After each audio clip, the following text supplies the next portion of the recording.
deal. That one deal. All right, we are live. Welcome to Big Dreams Coach's Corner. My name is Coach Drew.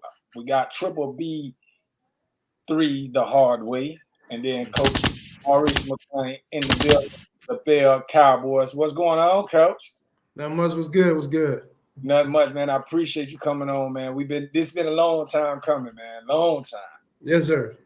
We've been out Man, there playing flag football, and I've seen the process of you being assistant coach, going through all the, trials and tribulations of stressing because, you want to do a lot of things when you're as an assistant, but now you the head man. You ain't got to go through those. You still got to go through that stress. You ain't lying. What? boy, you know one thing though, you got a football name, Maurice Mclean. Even, even if I ain't met you, dog, I'll be like, "Do you play football?" You So, got a Coach, football name. it's a very interesting story when you started your football journey because you were a professional athlete at a point of time. Then you made a decision to come back, and be in your son's life, which was huge. Other guys that's been in that situation probably would have chose the latter, but you came home and said, you know what I'm saying, you want to raise your young man. Tell us a little bit about that. I was blessed with opportunity. First of all, I played ball at LaBelle. I graduated LaBelle in 1996. I was part of that little dynasty we had as far as district champs, undefeated season, state runners up. And it was a group of us that played together since we were 9 years old. Right. I ended up going to Bethune-Cookman my first year, and then I transferred and went to Culver Stockton College and played 3 years up there, NAIA program, and then I went to a combine in Miami, and then I was blessed with the opportunity to go play ball in London for Bristol Yates, semi-professional league. They pretty much just took care of my living, and then when my son was on the way, my daughter was here already. It was I just felt like I was too far away from home, and then I was there by myself. I didn't, I had the teammates and everything, but I was just too away from home to be away from my kid's life. And my mom was a single parent mother, so I definitely wanted to be more involved in my kid's life. No stuff. We were just talking about that. I was just like, I wonder. I didn't even know he played for LaBelle. You remember I mentioned you definitely played with the Lynch brothers, right? Mark Lynch, yeah. Yeah, Mark Lynch. Yeah. They used Yeah. to put it on Naples, man. They used to put it on Naples in our sorry days. Yeah. He was something serious, man. He was a different breed, man. Yeah, Yeah. man. Most Mark definitely. Lynch. Yeah. So But you know what? Culver Stockton. I played against Culver Stockton. They were what part of Missouri? No, Northeast corner. okay, Northeast corner of Missouri. Right Yeah. right over there by the Mississippi. Cross the bridge, you'll be right there in Quincy, Illinois. some Oh country. yeah. Yeah, some country. Yeah. Quincy, Illinois. I remember that trip, man. Straight country up there. Ain't nothing but the school. Hey, It wasn't for the perfect. He came from LaBelle, so he was. we Yep. hey, other than the game, the only reason that we went to Quincy, dog, is the East of Spaghetti. There's this one spaghetti spot that everybody used to go to. Yeah, Fazoli's. Yeah. Yeah. Hey, that's a shame, man. It's a small world, man. Everybody used to go there. Yep, go to get their spaghetti and garlic bread. Yep. So now Well, you got the head coaching job. What is the biggest, difficulty, like the biggest problem that you guys face, that you face as a head coach right now, whether it be parents, whether it be, administration, what's the biggest issue that you face as a head coach? Right now, the biggest issue we're facing now is getting the kids to feed into the program, man. We LaBelle done had its ups and downs. The downs has outplayed the ups. It's just getting the kids to bite into what we're trying to do. to feed into the opportunities of playing ball. Like I said before, we're more of a migrant type area. The migrant area done grew heavily in LaBelle. And it's just getting those kids, and I know those kids, and it's not just them, we're a country town too, man. So most of our kids, as soon as they get that ripe age, they got to work. You know what I mean? Yeah. They trying to help, and it's a part of their everyday life. You know what I mean? It's not like nothing bad about the family, but that's just their culture. So it's just trying to get the kids to feed into our culture of playing football and feed into the new regime at LaBelle as far as this program go. Have you guys experienced an influx in just population? And yes, sir. Because one of the problems that we're having down here in Naples is like just to live here is just so expensive, and yes, and people are migrating further and further out. Have you seen an influx of just new people just coming in town and stuff? For example, I want to say LaBelle's enrollment last year was like 13. This year is 1,500. Wow. Yes, sir. Yeah, enrollment. And then now they're talking about a project of building another middle school. At the time, we only had one middle school. So they're looking for land now to build another middle school. Mm-hmm. But yeah, enrollment's jumped up 1,500 right now to start the school year off. Yeah, I mean, it makes sense, man, because, some of these real estate prices and all this type of stuff, and people are just going further and further out of world. So that should be a great opportunity for you to see some new faces and stuff. Yes, sir. Because I remember in the past, some of those, schools in those areas were struggling just to have a freshman, JV, and a varsity. But now, with 1,500, you should be able to field that, and that's great, especially if you can get a system, where freshmen are playing, right, freshman year instead of having to wait 2 or 3 years. And see, the past 2 years, LaBelle hasn't even been able to have a JV program, and it's not just our football program. Basketball for the girls and boys has only had one team. Soccer, being a migrant area, we was able to provide that. But like the more of the sports that you take, fill the stands or fill the bleachers, we only been able to have one program, man. That's rough, man. Yeah, but the good thing about your type of situations, man, it only takes one, just like years the years that you guys were playing in '96, where you start getting a whole city, behind you, and then it just starts a tradition. It's like with Mclean, Mclean has a football tradition, Yes. because I mean they're a very similar town, and if you look through all those towns like Lewiston, yep, what is it? Belglades, all those they have football traditions. Yeah, they have football traditions in their towns. The demographics are much like LaBelle. And that's our goal. To get the community back involved, like back in the 92, 96 era of LaBelle High School. Like you said, make it was a Friday Night Lights. You know what I mean? Just get the community back involved. And then have everybody come out to the game, because I know when I played, some of the people be to the game. I ain't know who them people was. You know what I mean? So but they was out there cheering us on. You know what I mean? So and that's our goal as a staff. To get the community back involved and get the kids, like I said, to feed into what we're trying to do, and let them know there's other options. You know what I mean? To get up out of this box, I call it. You know what I mean? Let them know it's something outside of LaBelle, not just LaBelle. You know what I mean? Or the Lake Placid, or the Clewiston, or the Mclean. You know what I mean? Some outside the lake. Hey, shout out to the parents. One of the things, and I don't, you got to be prepared to deal with this, because with the internet, everybody's an expert. Everybody's that Monday morning quarterback. So you got that one dad that's watched a couple of YouTube videos and feels like he's like the expert at your offense. Oh, you should have called this when you seen this coverage, man. How do you prepare to deal with that madness? Oh man, I don't know, man. I never really had to deal with that, you know what I mean? Because like I said, I coached weightlifting, and we kind of like left alone, but this will be a new experience for me. And I kind of feel it, like we said too, being in this community where it is a football town, no matter what, you know what I mean? You're the only school in the town. So again, you're going to face that. I'm kind of preparing myself, praying about it as much as possible, and I know I ain't going to please everybody or make every parent happy. So that's all that. I don't know, I'm dreading it, but I'm looking forward to the challenge, man. So we got Coach Ted sitting in the background right now, and he's one of the biggest community activists. And I kind of thought, because me and you had a conversation when we were at Media Day, and we were talking about getting the community involved. This guy's been heavy in the community. So I wanted to bring him on. He has a backpack giveaway coming up this Saturday.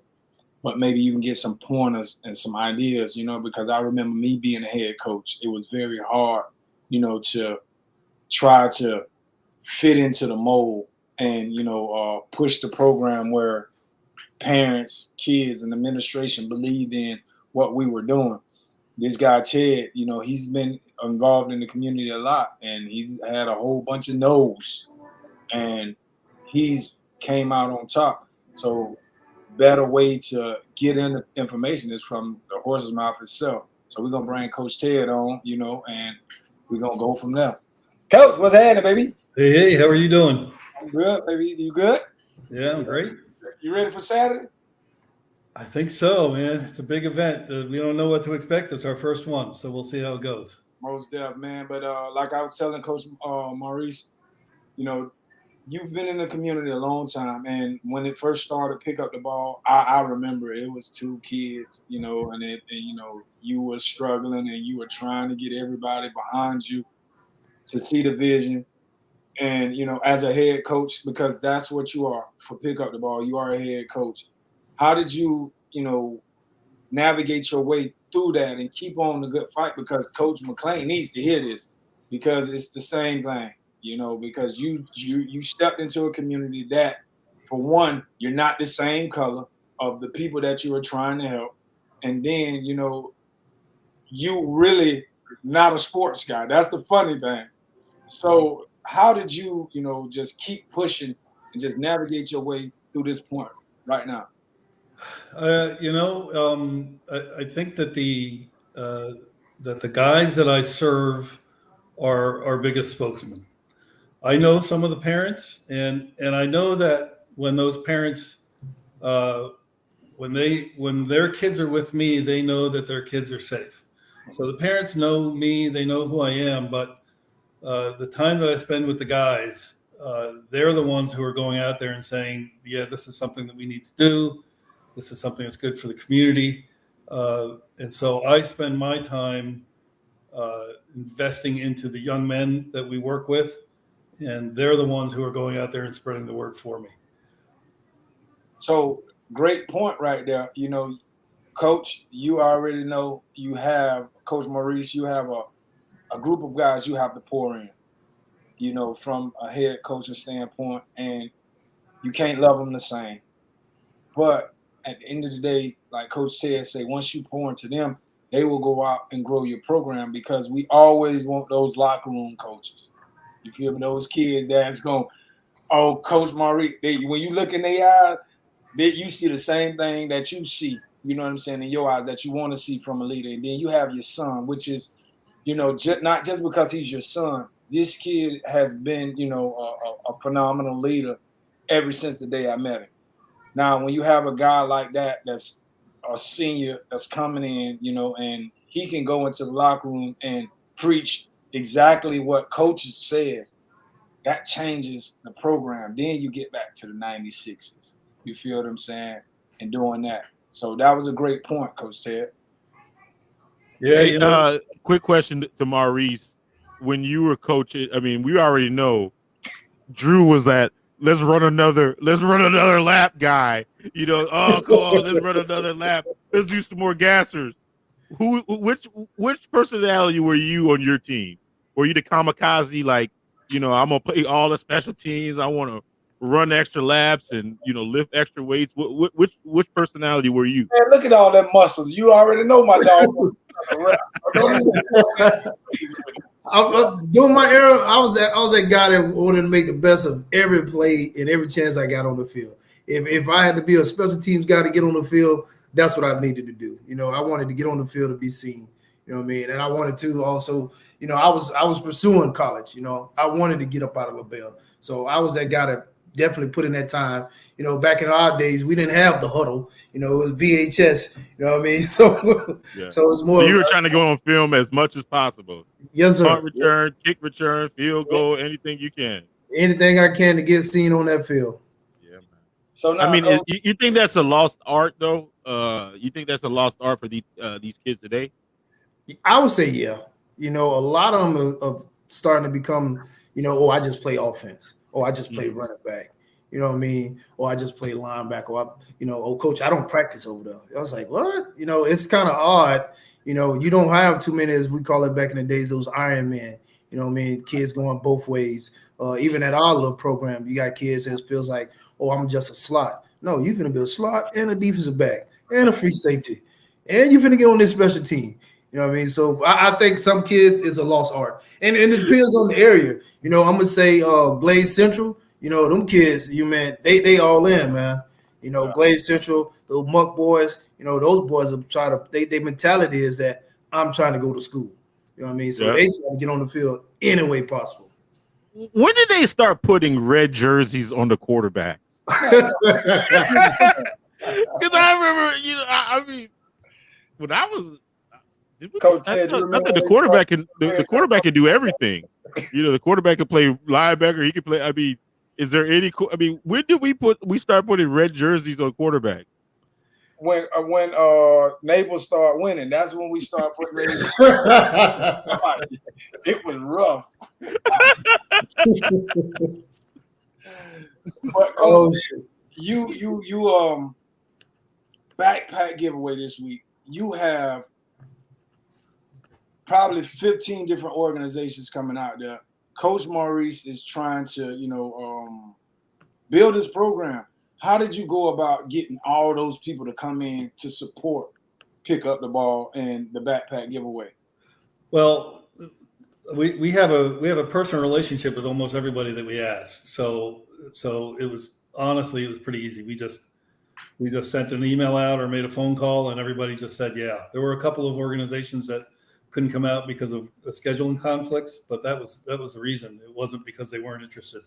So I think everybody just kind of heard what we were trying to do, which is just to get as many organizations out there as possible. Kids can come out and they can be exposed to 10 different organizations at one time, because we know that every kid has their own thing. Not every kid is going to be attracted to the same thing. So we want them to be able to go out there and meet Coach Layton and meet the Quality Life Center and see Ride Nature and boxing and find out what's right for them. So and then since then, and we got very lucky with Fort Myers Middle Academy, because they've got the United Way right there. And then people started contacting the United Way and saying, hey, can we come out and set up a table as well?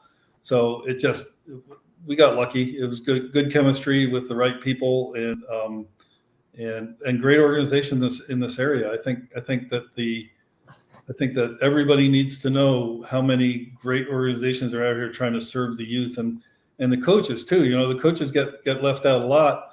And I don't know one that isn't really just for the kids. They're not really just there for the football or the basketball. They're there to build men, not basketball teams and not football teams. And so that's one thing we didn't engage with this year that we might do in the future is really reach out to the coaches and get them out there with their players and get them serving as well. But this community is blessed with an amazing number of people who really care about the youth, like genuinely. It's not a marketing thing for them, and so we were just lucky that a lot of people were free that weekend and said yes to us. So can we get this going on in LaBelle for my dog next year, because we trying to make sure, this is my brother, so we trying to make sure his program succeeds. He has all the resources that he has. So Pick Up the Ball. Let's do one in LaBelle next year, because those kids need backpacks too as well. That would be super dope. You feel me? And then Coach, you feel me? Like the things that Ted has put together, him and his team, for Saturday is phenomenal, man. And I feel like if you can get that access at, your high school, so they can come and do that and do what Coach Ted is good at, I think it'll be phenomenal for the community, and then it'll help your program, and those kids will see really what you're about, because you're not just a coach that's been, that's just there for a check. Yeah. You can't because you're from here, you're home raised, and you understand, what it takes to build a program, be a part of a program, and you're trying to make sure the community is involved. So that's why Big Dreams Coaches Corner is so powerful. Me and Johnson triple black 3 the hard way. Our job is to use our platform and make sure we connect guys like you, because our youth needs every resource they can, because it is hard out here, like really, really hard. The gas prices are through the roof. Right. We don't know if our peanut butter is off the shelf right now. Peanut butter, man. Your players peanut butter. It's off the shelf. We got to figure this out for the youth, man. And Coach Ted is so phenomenal. He done been at all my events without any, hey, coach, I'm there taking photos. The kids love it, and his program has grown, and we want to help that continuously grow. So we going to LaBelle next year, coach, and I'm putting that. We speaking that existence, coach. We going to LaBelle next year. Yeah, let's do that. And the other thing I want to tell you, Coach Maurice, is you have what it takes, because what it takes is you just gotta be real. And these kids can smell BS a mile away.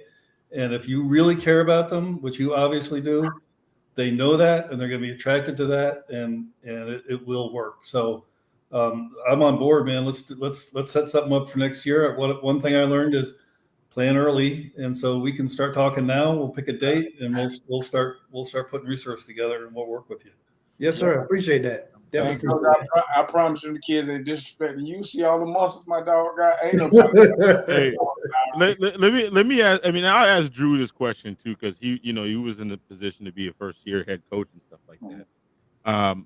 What was one thing that you're like, man, I never thought this was gonna happen? Like, that one thing that you probably prepared, but there was one thing that probably happened to you. You're like, dang.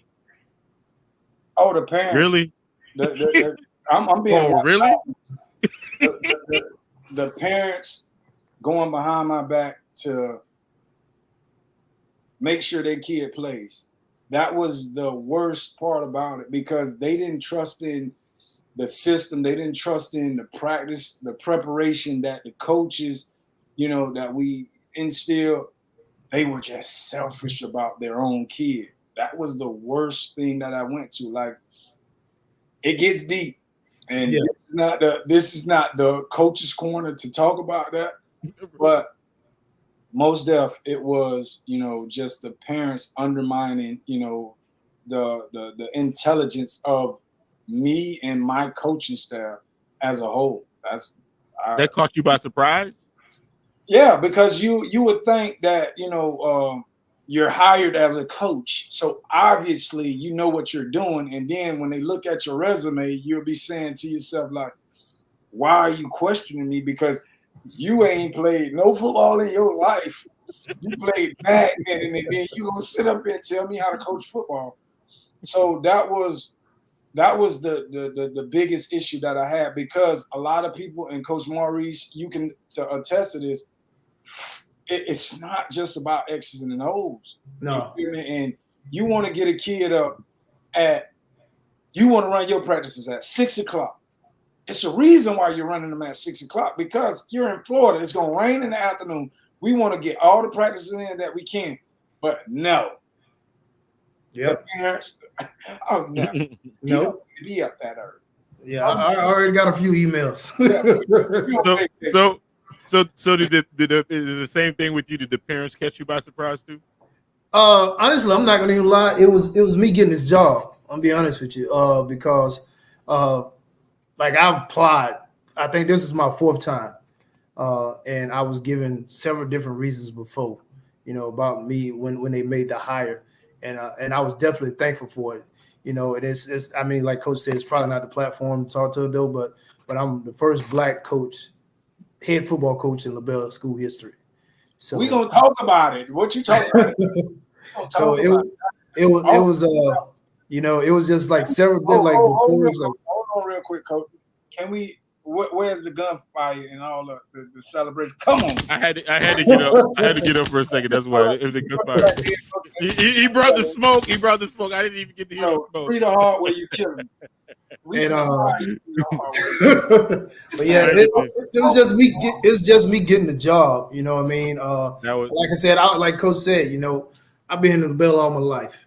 You know what I mean? I went back and forth to Fort Myers because of just parent situation. But you know, I graduated from here, played ball here, came back here, you know, to try to give back to the community. And I ain't gonna lie, to my neighborhood, Forest and Sunset Park. You know, try to get more of our kids involved in the sport because that has died off too. You know what I mean? You know, just in kids in all eras.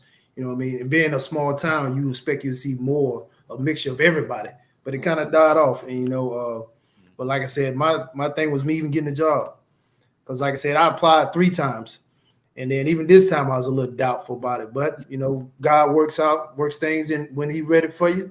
You know what I mean? And He makes it happen when He wanted to happen for you. You know, and I'm just blessed and thankful because, you know, like Coach said, you know, this is my boy senior.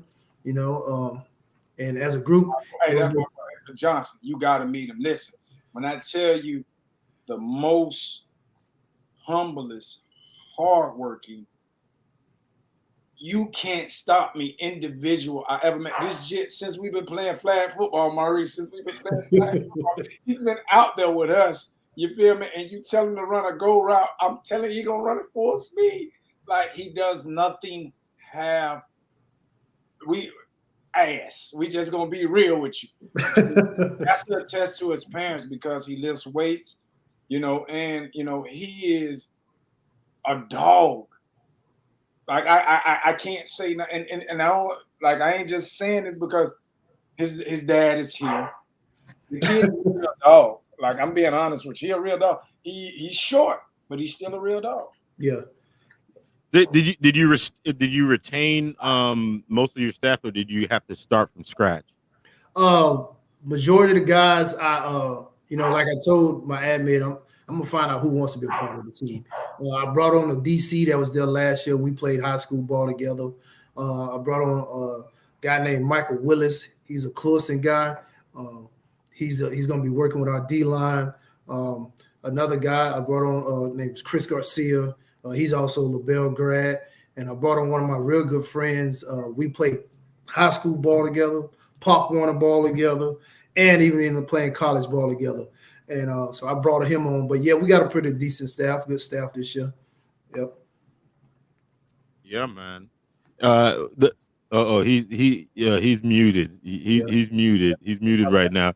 But the last question I have is this monster called social media. How do you plan to attack that?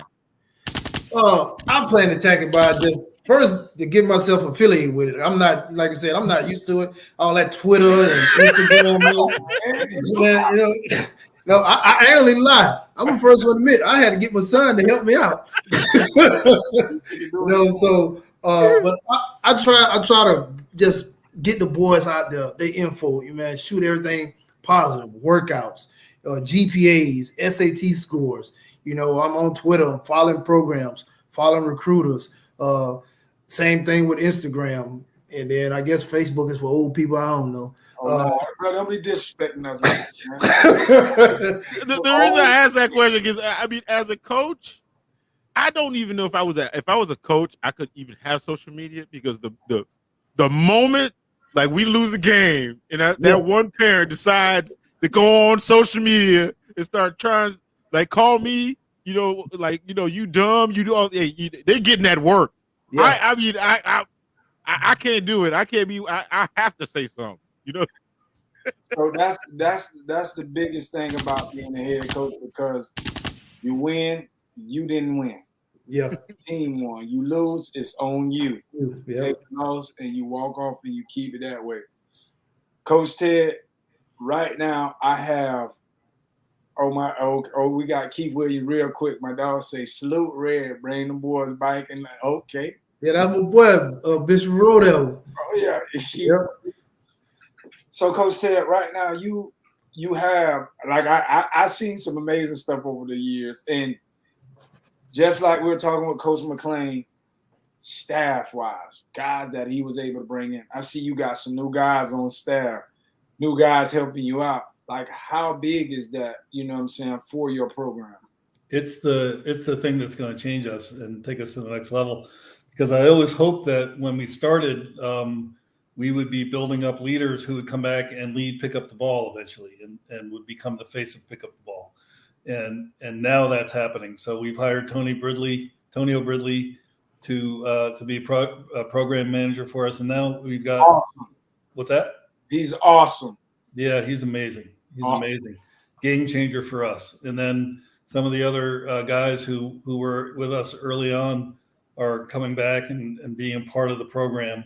So that's when it's going to take us to the next level, because then it's going to be an organization that is coming from the community, serving the community, instead of me coming into the community and building it. So as they take over the reins, we're going to be more and more effective.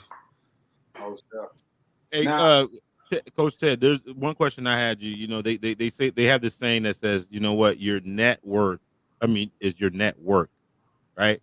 What would you say what are some tips, or what would you say that's very important to build a strong network? Because obviously, you know, to achieve the amount of success you have achieved, you've had to, build a strong network. Give us some tips on that. Sure. I mean, a lot of the network I built early on was as an architect. So I spent from 2004 until 15 kind of networking as an architect, and so I built up a lot of contacts that way that I've now gone back to and been able to utilize for other things. It's very important to stay connected to other nonprofits, I think. And you might think, well, that's not where I'm going to get your money, and it's not. But what you are going to get are words of encouragement. One of the things that I found, I was going along, I was surrounded by all these great nonprofits that seemed to be doing great, and they were doing great.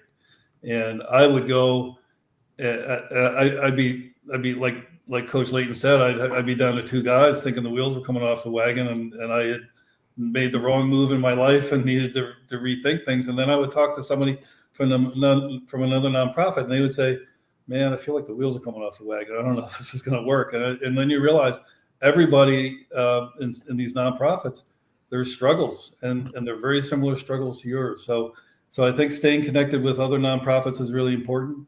And then just realize that the network that you need to build, that is going to be the thing that will start feeding you resources, you just have to start small. Because if you go out there and you try to hit the big guys first, they're going to look at you and they're going to be, why are you even talking to me? So you just have to start small, start with the organizations and the businesses that want to work with you at the size that you are. And then those things will lead to the next organization. So don't feel like you've got to go out and get the billionaire to come in and invest with you from day one. If you can find them, that's great. But don't expect that. Start small. Start with the businesses that there's the local businesses around you, and build that credibility up, and then that next level will start to come as you grow. And let me tell you also, Coach Maurice, as far as social media goes, I'm a little bit of a relic now, because we've got people like Brandman out there doing videos and stuff, amazing videos. But I do take photos. I take still photos, and so I'd be glad to come out to a couple of your games if you can get me on the field. Yes, sir. One thing about it is, Coach Mclean, you have had to have had a strong network, because I tell you what, after 3 times going after a job and getting turned down, hey, you know what? I was like, they can't even talk to me. That was the same thing that happened to me with Kenneth. Like when I got my head coaching job, they sent me away 2 times, and then the 3rd time I actually got an opportunity to do what I do. But there's got to be somebody in the network and be like, man, dog, keep it playing. Because me, you know what? After 1 or 2 times, I'm like, nah, I'm out of here. To answer that, it was my mama. God bless her soul. It's my mama. Yeah. She's a very prayerful woman. And I was, like majority of us, we was all brought up in the church. Don't get me wrong. The first time they hurt my feelings. I ain't gonna lie. They hurt my feelings to the core. Oh, you a ball player, so You know, they hurt my feelings, but you know, I just stayed with it, you know, and just waited for that opportunity because you know, like my mom used to say, you know, God don't put on nothing you can't handle. You know what I mean? And so you know, and at this time it was that blessing, man. Like I said, I get to coach my boy again, his senior year. I've been around my kids in every sport they've been involved in. That goes from weightlifting to youth soccer. And this year, his senior year, I get to be there. Like I'm there with him all the way to the end. You know what I mean? And I was there with my daughter, who's also she's a 2-time state champion in weightlifting. She's lifting at Lindenwood University now. Johnson, she is a beast. Like, I'm like, oh no, I gotta get right.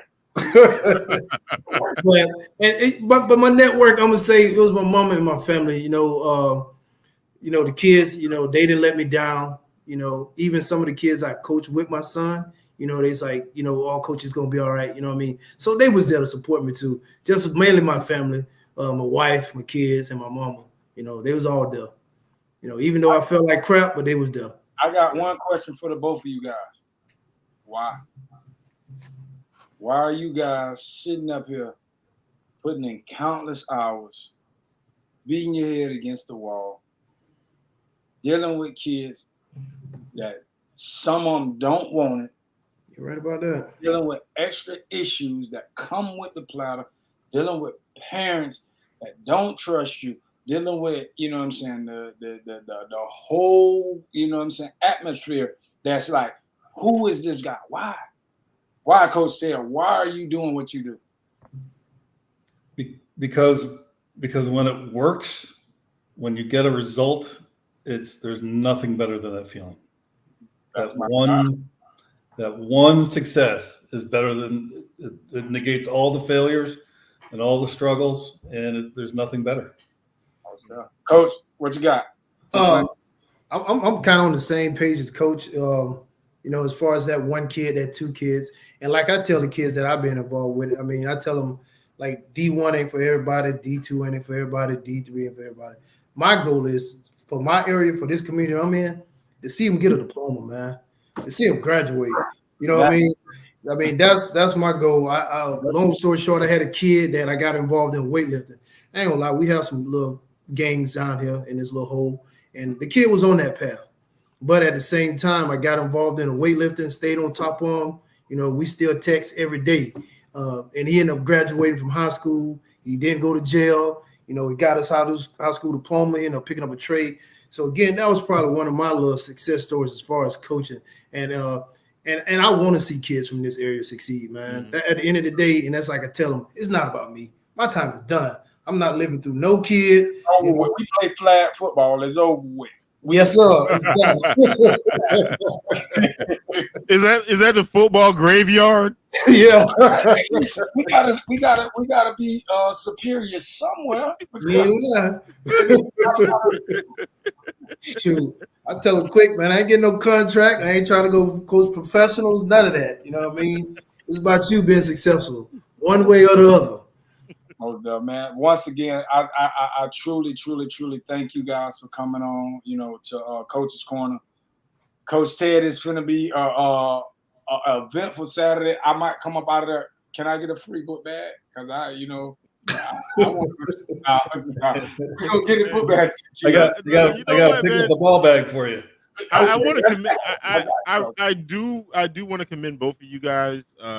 You know, for the work you guys doing, especially in your communities and stuff like that, because people underscore the importance of education, especially even how minute a high school diploma might be, because that high school diploma could be the difference of. It could be a lot. There's like, you know, those kids that dropped out. Water should have $9 to $13. That's right.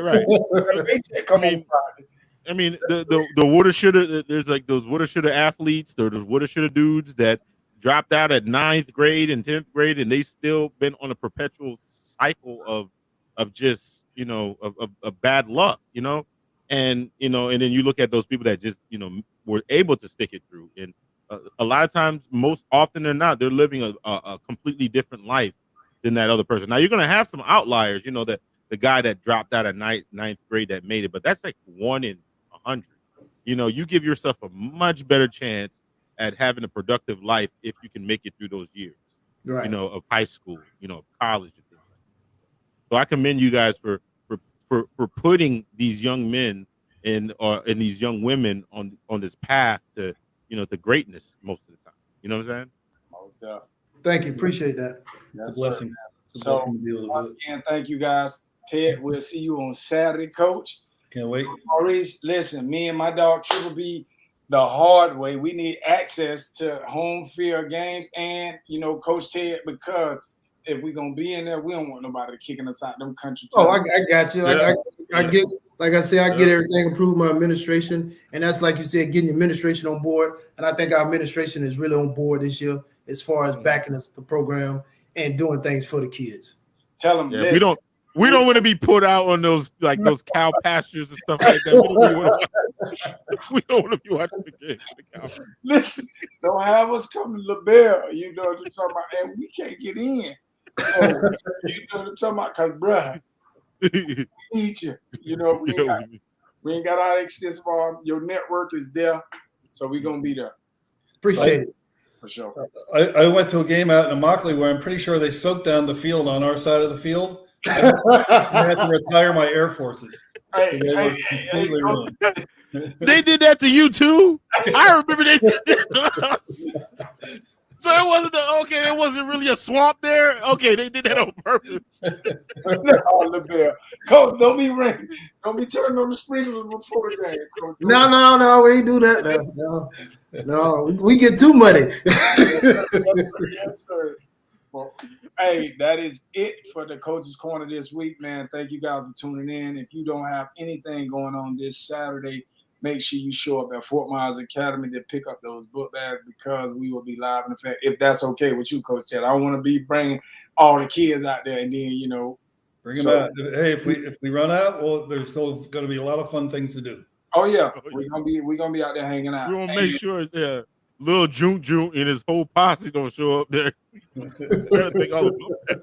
Lil Juke need a book bag. So Lil Juke, me and Lil Juke talk, because Lil Juke said he bought his books this year. You feel me? He bought his books this year? Okay. We're gonna get Lil Juke a book bag from Pickup to make sure he in there. You talking about Juke said he talking about going to LaBelle High. So we good to go. Working for all of us, baby. You hear me? Yes, sir. All right, man. Thank y'all again for tuning in to Big Dreams Coach's Corner. No problem, man. Peace, man. Appreciate it. Enjoy yourself and keep teaching those babies, fellas. All right. For sure. Yes, sir.